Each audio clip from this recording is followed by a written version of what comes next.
Hey guys, welcome to an interesting video on Wild Rift. So today we're back with a Lucian updated complete guide. And as you guys know, Lucian isn't too strong, at least in my opinion, in this current meta. As you guys saw from my tier list, I ranked him pretty low, like honestly second lowest tier. I believe, I think, yeah, I ranked him like just second lowest tier, just above Misfortune. Of course, there are a number of people in that tier, but bottom line is that he's not that good. But if you were to play him, how would you do it? Well, we're gonna get into that, but of course before that, don't forget to check out Lucian's basic guide for his skills, living order tips and tricks, as well as some combos that I will put up in the cards above. But let's jump straight into the build now. So basically, Lucian is now, honestly in my opinion, he's not like really weak. He still does a decent amount of damage, but the main issue is he gets outskilled really easily, and not just that he gets outskilled easily, but also he has really low range. So pretty much every other ADC is going to be able to attack you from long range, and for you, you have to really commit your body and dash in to really do any kind of meaningful damage. Now there has been a build using Magnetic Blaster, like over here. I will cover this in a different video, but I don't think that build is really good, because then with the Magnetic Blaster you kind of lack damage, so that's a different problem altogether. So let's just jump into this build. So first up, you want to start off with DUSKBLADE. Now DUSKBLADE is pretty much, aside from like maybe Bloodthirster, is pretty much kind of the best like first item for ADCs. If you can build it, of course it gives you the best stats in like the game. It gives you 55 AD. Of course you get ability haste. You have 18 armor penetration, and also the passive that allows you to deal extra damage on your auto attacks and give a slight slow. So really, you guys can see that this Lucian build is kind of focused a bit more on the early game, because basically what you want to do is you want to crush your enemies in the early game, and you want to snowball from there, and that's pretty much the only kind of way to play Lucian. Now if you don't, it's a bit like a Draven, honestly, because if you don't snowball in the early game as a Lucian, you're gonna get outscaled, and you're not gonna be very useful in the mid and late game anyway. So you have to focus more on early game. So you first go for DUSKBLADE, then you get your boots, of course, Gluttonous Greaves, healing, and the good stats. Then we go for Essence Reaver, which is of course a really good Lucian item, which boosts his ability damage, especially his Q and his ult is really important for this. Of course, it does increase the damage by 22.5, scaling up to 30% when you get to full build. And you also get mana restoration, which is kind of handy. And of course, you get the good stats of AD, ability haste, and of course crit. Then we move on to Bloodthirster, where as we all know, this is a really strong item at the moment, so we go for it. For the huge amount of AD, the physical vamp, of course you get the extra AD and attack speed when you're high on health as well, so really good item. Then we have IE, of course, to boost our damage even further. And then at last, we go for the Moral Reminder for the Armor Pen, as well as the Grievous Wounds. Now you will notice that we don't have Seralda's anymore, and yeah, Seralda's was really nice, especially with your ulti, but I think that, you know, this build with DUSKBLADE and Moral Reminder is going to be better than Seralda's at this point. I think the only person that probably has to build Seralda's is Misfortune, and I haven't really played Misfortune at all yet, but we will make a video on her eventually after we do like a lot of other ADCs. I'm kind of leaving her for the end, because she really is not that good at this current meta. But yeah, so for the runes, Kraken Slayer, of course, for the true damage every 3 attacks. Of course, Lucian has the double shot passive, so it's really easy to proc this one. Brutal, of course, for the on-hit damage. Once again, Lucian's passive proc this really easily. And Giant Slayer, you know, against the tanky targets, generally you don't want to ever take coup de grace. Giant Slayer is just better unless you're into a full squishy team that builds no health at all. And then of course we have Bloodline for a more Omnivamp, because attack speed not very useful on Lucian. And here's pretty interesting. So we're actually going for Sudden Impact for the Armor Pen instead of going for any kind of bone plating or anything like that. And once again, this ties back to the need for you know, early game power, and Sudden Impact actually gives you a lot of damage. Like you guys will see it in the stats later on after the gameplay, but this gives you a lot of damage, so this is really good. Then we go for Flash and we go for Exhaust. Pretty much no other options here. Of course, Lucian, really close range ADC, so you're going to be in range to exhaust people most of the time. But with all that out of the way, let's jump into talking about our gameplay. Okay, so hopping into the gameplay as usual, guys. Of course, don't forget to like, comment, and subscribe. Any questions, queries, or remarks, feel free to leave them in the comments below. So let's first take a look at the matchup. So here you can see we're against a Jinx and a Seraphine, and we have a Leona with us. Now what does this mean? Well, firstly, Jinx has a lot of long-range poke with her rockets, which we cannot get anywhere near. Seraphine has a lot of poke as well, whereas me and Leona are an all-in lane. So the goal of this lane for us is to not take too much damage and find an opportunity to all-in. Of course, this is really easier said than done, because to do this, you have to basically dodge all of like Seraphine and Jinx's spells, which can be a challenge. Here, Seraphine decides to step all the way up because she obviously didn't know Leona was here, and takes a huge chunk, and this is kind of what we're looking for. Phase Rush kind of allows her to get out, but you can see that basically if we don't do anything like that, Jinx is able to basically trade back very, very aggressively. And in this match also, Jinx, Vladimir, Seraphine scales like really well, whereas on my team, we don't really scale very well. So as you guys can see, that's the main reason why you build for early game and you want to basically win the game before it's too late. So here Seraphine steps a little bit too close, we're dashing in, full combo. Unfortunately she lives on 1 HP. Here Jinx nearly dies as well. I flash forward for the kill, but unfortunately I'm low as well, so we basically ended up trading 1 for 1. Both supports getting the kill, so I guess it's relatively even in that sense. But yeah, I thought I would do a little bit more damage than that, but yeah, Lucian damage just not too good. And wasn't able to pick up the kill and instead ended up dying, which is pretty unfortunate. But considering it's kind of the same as Jinx, it's not too bad, but it is still bad because if you remember, Jinx scales, but whereas we don't really, so even trade is going to benefit the scaling champion always. So here we have a really big stacked wave, so here we can look to do something, assuming that the wave just doesn't evaporate. So here I'm dashing for a quick trade, but unfortunately I run into all of Seraphine's spells as well, so basically aside from all-inning, this is pretty much the only thing you can do, which is you dash forward, get a quick trade in, and run off. Of course, you have more burst damage, so if you go for quick trades, you will be able to out-trade the Jinx, but it's just that when you're walking away, if you get hit by all of their spells, then the trade basically becomes even, like what you guys saw there. Obviously that's what we're trying to avoid, but honestly it's kind of difficult because if you walk away without dodging, you're going to get hit by everything. If you try to walk away with dodging, you're still going to take more auto attack damage from Jinx anyway, so it's kind of a lose-lose situation, which is why we don't really want to take quick trades. If possible, we want to kind of find all-ins. So this is a really strange situation because both Jinx and Seraphine decided to back, and we're able to just push in the way for no good reason. Doesn't really make sense in my opinion, but anyways, yeah, you can see here we're building towards our Duskblade. You have to remember that if you're going for Duskblade, you always want to complete Duskblade before the boot item, because you want the Duskblade spike as early as possible. Here I just had 500 gold left in my pocket, and I had nothing to spend it on in terms of Duskblade components. I just bought an extra longsword, which is going to build into my boot item eventually, because I want to maximize my power in the lane. I don't have 500 gold in my pocket after I walk out of the base, so I'm just going to get that longsword. So here the enemies are level 5, and we've just hit level 5 as well. So lanes gets pretty a lot more interesting with everyone having their ultimates. And here we are still trying to snowball early, but it's nothing's really happening. We have to wait for an opportunity. You can't really play overly aggressive or anything like that, unfortunately. So yeah, not too interesting what's going on here, because basically they're just kind of poking, as you guys can see here. I'm grabbing the fruit to make myself topped up on health, to make sure I'm in a position to go all in if Leona hits her spells, which she does right here. So I unfortunately dash onto the minions instead, and I get Seraphine ulted into the Jinx traps, which is yeah, not really a good look.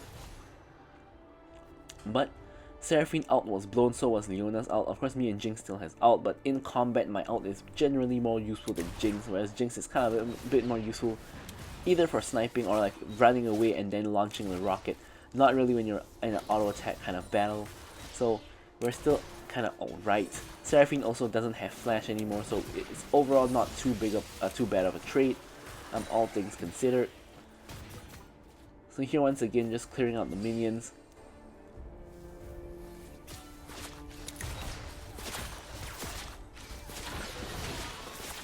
And there is, okay, before we talk about that, we finally get an engage onto Seraphine, and we're able to burst her down completely 100 to 0, and this is kind of what we're really looking for. Jinx falls victim as well. I run out of spells, so I'm gonna have to pop the ulti, but yeah, so this is what we're talking about. Basically, Leona gets a good catch onto Seraphine. We're basically able to burst them 100 to 0, start the snowball rolling. Jinx falls into the trap as well, and because of that, we are able to get 2 quick kills. So the whole time when we play against a Pantheon jungle, we have to be very wary of where he is and if he can ult in, because just think about it, if he's anywhere on the bot side of the map, whenever we take a fight, he can always ult in, which could turn a good fight into a bad fight really quickly, which is one of the irritating things about playing as a Pantheon, but just kind of something you really have to always take note of. So here, the dragon is being heavily contested, although Herald is way better because of how much gold you get from Herald, but dragon's being really contested, and here I get caught by Pantheon stun. I'm gonna have to flash out. And here my team is kind of winning the fight, and they're kind of chasing into the enemy jungle. So here I'm just like staying kind of just in between. Pantheon tries to ult in, gets chain CC'd by Leona and just ends up dying. So I was just trying to stay in between the dragon and the fight to make sure we could, you know, possibly turn for the fight if we needed to. Here I'm going for the fruit and the wave, but the Jinx loses her mind, walks into my team trying to get the kill onto Leona and just dies for it basically.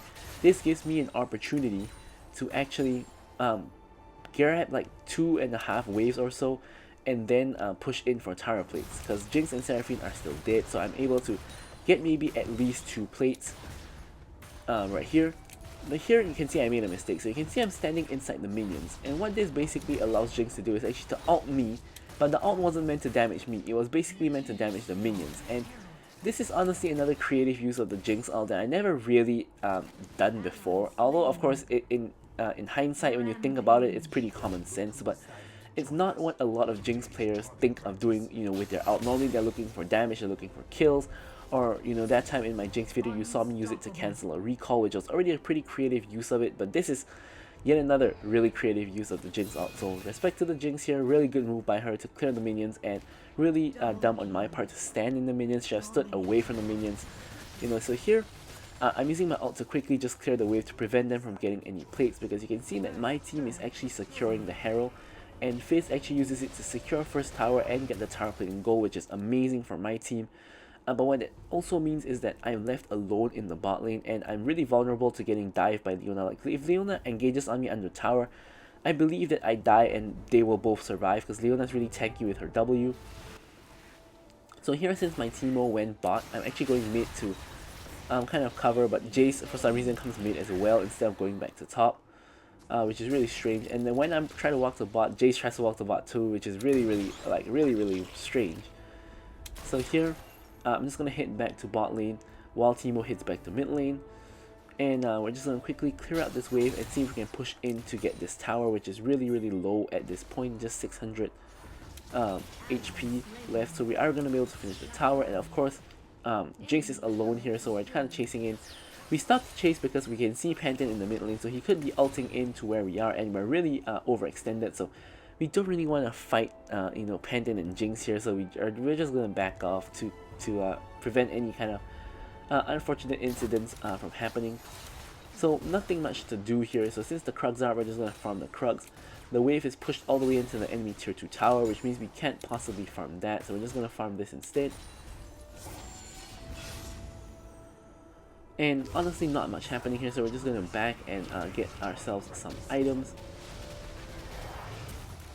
which in this case is going to be completing our Essence Reaver. So of course the next big power spike is the completion of the Essence Reaver. We got our 2 like basically early game items at this point. So here I'm going top to defend, because there's 4 people top, so I'm thinking they're going to force the tower. So I have my ult ready, I'm ready to ult the wave and defend the tower, which should be relatively safe for me to do, but for some reason the enemy team all roams mid instead, which is pretty strange. But anyways, here, you know, it's only Vlad left here, so here I'm trying to trade into him. I destroy his bone plating, so with this allows me to dash in and get a combo on him, and he's pretty low, but I can see Pantheon coming in.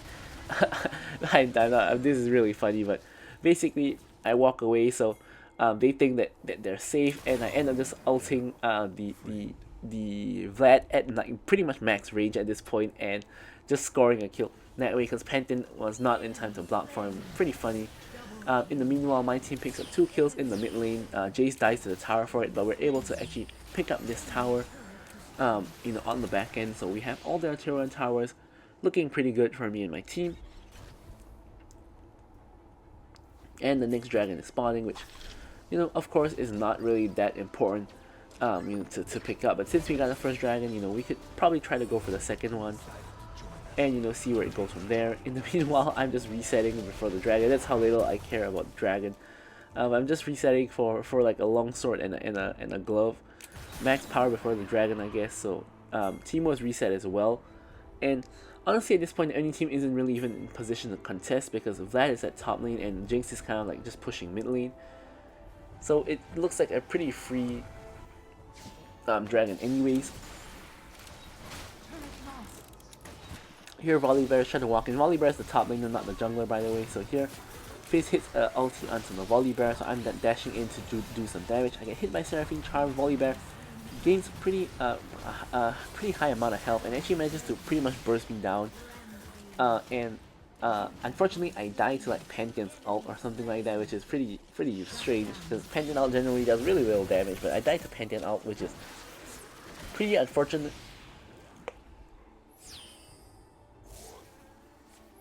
And yeah, but we are able to secure the dragon, so there is of course some good news.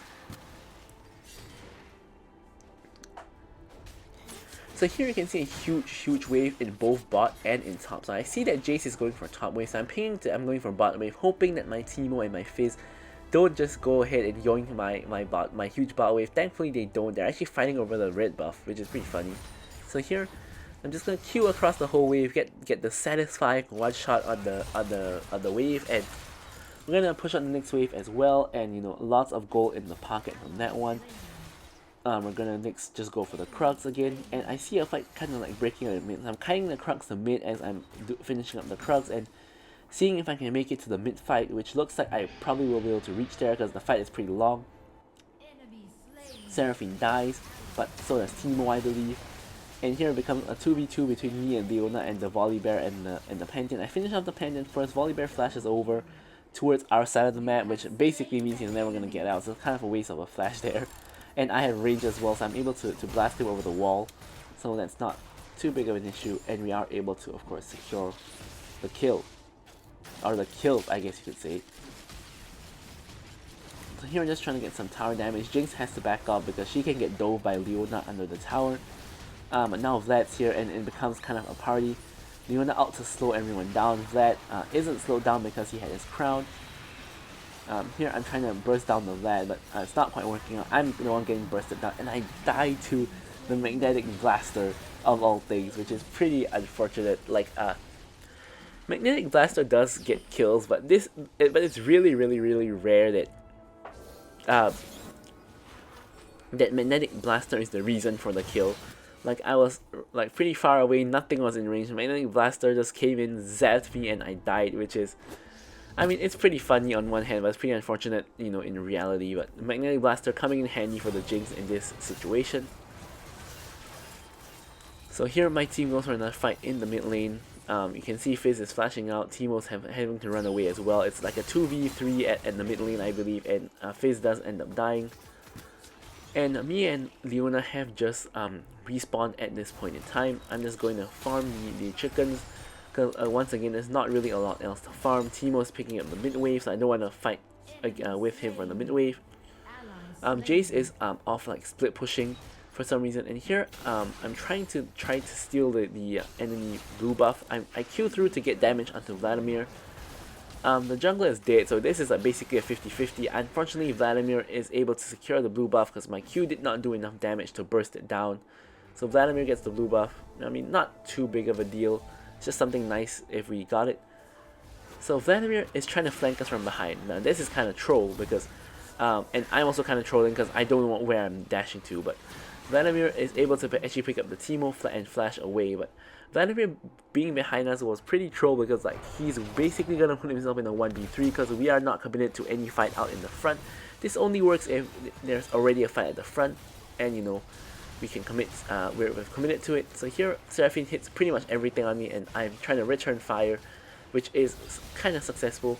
Here I'm just trying to burst down the Volibear, which I do. I'm trying to burst down the Seraphine, which I do, and Pantheon will easily just one-shot me. So here I'm just dashing, flashing over the wall and getting out of his stun range. I believe he used his stun already, which is why I didn't get stunned there. and Vladimir nearly catches up, but thankfully barely doesn't have the movement speed to do so, and I'm able to actually escape with my life this time. Of course, at this point in the game, I have my DUSKBLADE into my ER into my BT already, and now I have the BF sword. And you can see that in terms of gold, I am ahead of the curve. Like at least I mean I have more gold than the entire enemy team, but I'm you know, ahead of Jinx, and this is kind of what you really want as a Lucian. You want to get this huge lead so that you are able to get yourself into a position to try to end the game in a timely manner before you get outscaled.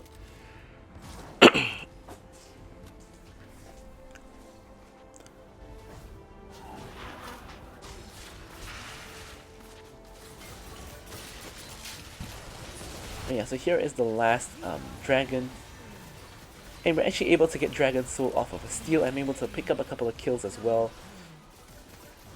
Dashing in for the Vladimir, we get the kill onto him, but we get really low doing it. So I'm just gonna go ahead and go for the wave to lifesteal off of the wave. And yeah, so pretty beautiful. We steal the dragon, we get the Infernal Soul. Actually, yeah. Honestly, I have gotten Infernal Soul like a couple times, but I never really see the Infernal Soul effect, like the AoE effect. I think maybe it doesn't work on minions. I don't really see it on champions either. Like, it's not very obvious, in my opinion. But anyways, here we're able to push in for a tier 2 tower. Then of course enemy team respawning, so we're gonna have to back off. Don't forget that there's a Pantheon, so every time when he respawns, if you're at his side of the map, he can basically just ult you instantly. So you have to respect the Pantheon. And while we're busy pushing, my team has actually picked up Baron. So here we have our IE completed, basically almost full build at this point. Really good spot for us and our team for that matter. Jace going for like the full lethality build into the GA here. Here I'm just trying to help the Fizz pick up the red buff. He does that, and we're able to get the red buff share. And now with the Baron, with the Dragon Soul, we want to be, of course, trying to perhaps get something done. But my team's pretty split up. Fizz is split pushing onto the bot lane, and Jace is going to the top lane. So it looks like we're kind of doing a little bit of a 1-3-1. So here, me and Luna are just pushing mid lane to apply some pressure in the mid lane to make the enemy kind of decide which lane they want to go. I don't know why Jace is backing here. Here, Pantheon tries to dash in on me. I'm able to dash away, and I'm in a 1v1 against the Vladimir here. Notice how I don't use any spells on him to make sure his crown does not proc, and I'm able to kill him with his crown still up. And here we are able to destroy Volibear as well. Flashing forward to go for the Jinx. Teemo picks up the kill on Jinx, and here this should be game because only Seraphine and Pantheon are left alive to defend, and they should be able to defend against a full team with Baron buff. So here Pantheon, you can see he's trying to ult in to perhaps clear the way with his ult, but nothing really happens and we end the game. So with all that out of the way, I'm going to leave you guys with the stats as usual. Thank you guys so much for watching the video, and goodbye.